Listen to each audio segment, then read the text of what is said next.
Are you interested in being a freelancer or consultant for the right reasons? This may sound like a silly question. Obviously, the point is to make money. Well, consulting isn't always lucrative. It's a business just like anything else, and many businesses don't make a lot of money. Survivorship bias is a real thing.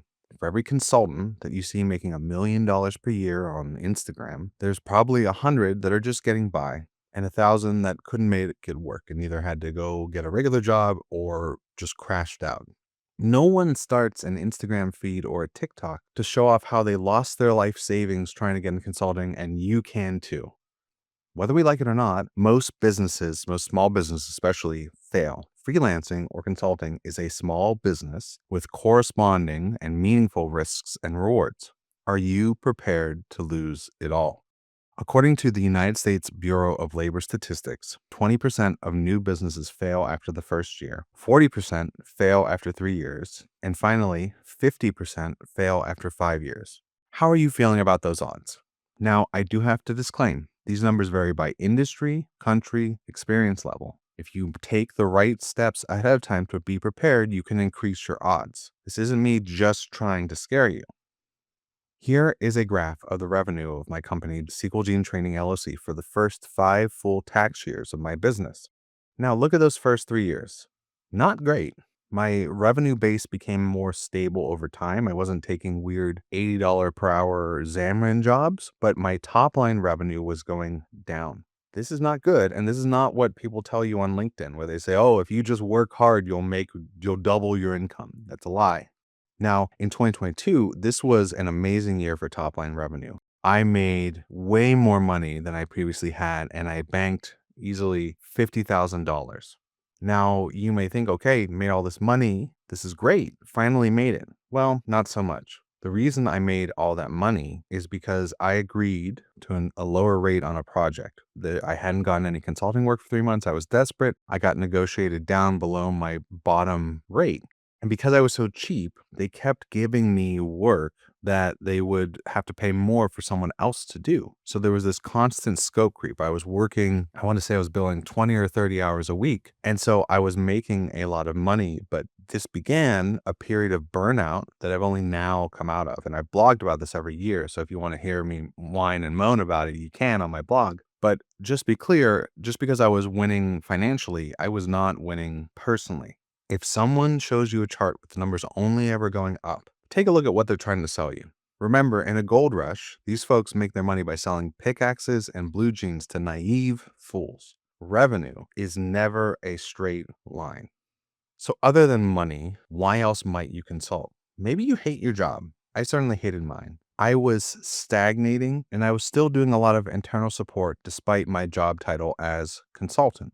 I was supposed to be a consultant and bring in revenue, but people were still emailing me about printer issues and they were circumventing the level 1 help desk because they knew I would actually help. Hating your job can be a motivation, but it should never be your main motivation. In the same way that my mom said you should never go to the grocery store when you're hungry because you'll come home with a bunch of stuff that you didn't really need. What about hating your boss? If you hate your current boss, I have bad news about your future boss. Self-management is not an easy skill. It's easy to be so focused on the work that you forget to take time off, you forget to keep an eye on career, you forget to manage your mental health. My current boss is bad at his job and your new one might be too. A bad boss is never a good enough reason to go solo instead of looking for a different job. Taking the leap out of urgency and desperation will ruin you. Well, what about social status? Aren't consultants respected and admired? Well, maybe the successful ones are. I wouldn't know. Well, kidding, but I can tell you from personal experience that you might be quite enviable from the outside. People might be jealous of you, but inside you might keep beating yourself up because of a failed project or a rookie mistake. As you saw from the chart before, in 2022, I was making more money than I ever had in my entire life, but I felt like I was failing. Life is weird sometimes. So what are the good reasons? A big one is flexibility. You set your own hours, but you'll have to learn to stick to them. You set your own vacation days, although you'll have to schedule them far in advance to avoid conflicts with customer projects. You can go and buy a new computer same day without anyone's approval, unless you have a spouse, and I would maybe check with them. If you ever saw The Shawshank Redemption, it's like when the character Ellis Redding gains his freedom from prison, but still feels the need to ask the grocer boss permission to go to the bathroom. When you work for yourself, you don't have to ask anyone's permission. Another reason is family. Now, you do have to be careful with this. Running a business can mean long hours, irregular hours, and can put a strain on your marriage if you're in one. But that flexibility can help you be a caretaker in a critical time of need. For my one friend, he had a child with special needs and was able to be there during a critical development period. Another friend of mine decided to stay self employed to help take care of his newborn infant. For me, my mom is getting older and I can see the writing on the wall. Because I work for myself, I can take a day off if she has a fall or an emergency or whatever. This year, she had a brief hospitalization. It was very stressful, but it was not as stressful as it would have been if I did take paid time off in order to take care of it. This, personally, is the biggest reason I stay self employed. Lastly, is career growth. If you want an applied master's degree in business, there's no better way than running your own. Although, if you fail, it may cost you as much as a master's degree does. If you want to face some of the most difficult, niche, and challenging problems out there, then you should get paid to solve the ones your customers can't handle by themselves. You will deal with weird situations. You will grow tremendously as a consultant, even if it's painful and disruptive to your life.